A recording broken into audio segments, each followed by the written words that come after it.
Guys, we started with like a little Brabo choke series, okay? So this one we were going knee on belly, then working the guy's lapel out and getting 2 different chokes, okay? So we started from the side control. First thing I did was block my opponent's hips. Wait a minute, what did I do here? No, sorry. Give me a second, guys. It's been a rough month.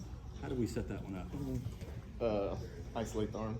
No, we didn't isolate that arm. I think you blocked the hip. And then you pull the lapel out. It's Monday, man. Give me a second. I know this one inside out. That's right. That's what I was looking. There was a detail that I wanted to. I couldn't remember. Thank you, Arturo. Yes, Arturo is correct. The first thing I did was grabbing his armpit and pull his head under my shoulder here, right? Then I can start opening his lapel, right? Open the lapel, pass it to my hand with my palm down, right? Then this is where I was blocking the hips. I'm going to put my hand on the outside of his hip and lay my forearm flat across his hip to open that space for my knee to go in so that he cannot get his guard back when I go, okay? So look, my knee goes up to the belly, keep my toes on the floor, and then I'm gonna rotate up to the knee on belly position so that I'm facing the same direction as Fredo here, okay? And guys, notice that my foot is still down here to block the hips. It is not off the ground, okay?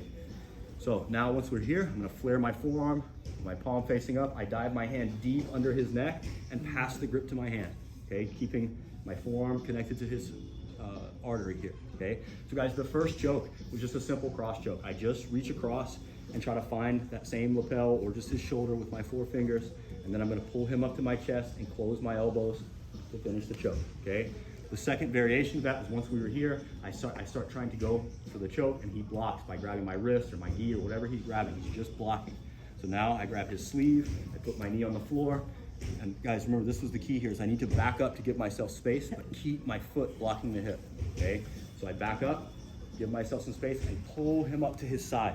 As I do that, I'm covering his tricep with my chest, making sure his arm cannot slip out over his head. So I need to turn myself in, okay? Now all I'm gonna do is just squeeze and pull my elbow up a little bit, he'll tap, okay?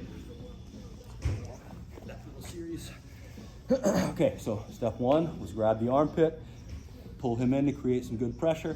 Now I start opening the lapel, okay, pull it out, pass it under his arm with my palm facing down, block the hips, knee to the belly, foot on the floor, rotate to the knee on belly position. Now I can take my hand and go way underneath, pass the grip, start looking for the second grip for the choke, okay? If he blocks, now I grab his sleeve, put my knee to the floor, back up, yank his hand down to the mat, cover, and squeeze, okay? That was week 1.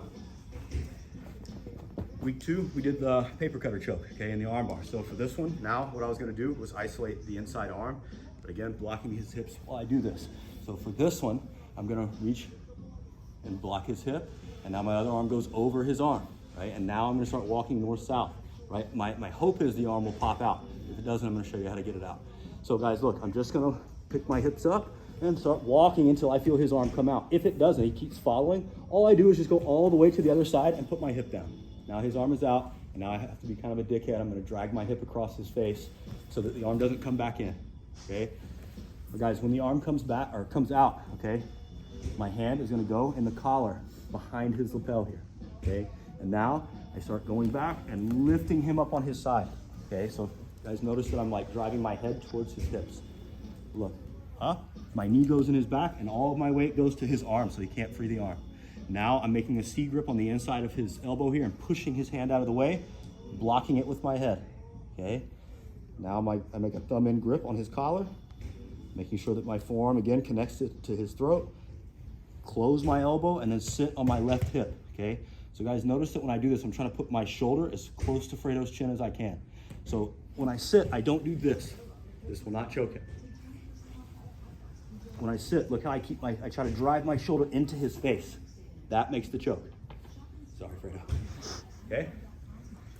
Then we did, if we have the same position, and he's blocking effectively here, I can't get to his hand or his collar. I just grab his wrist, I step over his face, pull my elbow up, trapping his wrist with my elbow, and now I'm gonna sit, okay? As I sit, my knee comes up to create the arm lock. Okay, there. So again, we block the hip, go over the head, so that we can walk north-south and he can't follow, okay? So I pick my hips up, start walking. If the hand doesn't come out, I just keep going and then put my hip down. Now my hand, palm facing up, is gonna grab inside the collar, bring my hips back, trapping his arm, drive him up on his side, put my knee in his back so he can't put the back on the floor again. Now I push the hand out of the way, block with my head, and start looking for my choke grip, okay? Boom, put my shoulder close to his face, and finish the choke.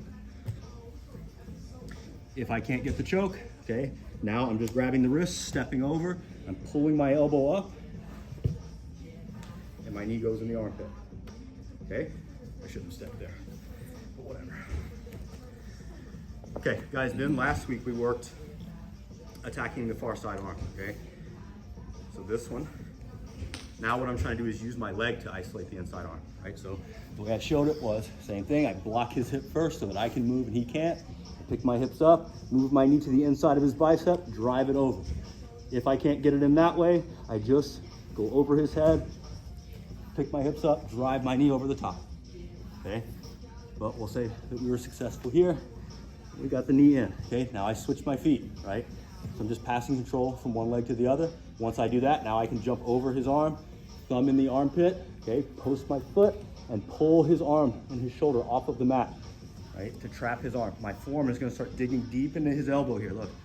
Okay, laying my weight on it. The idea is not to let his hand go to this side of his body so that he can defend, okay?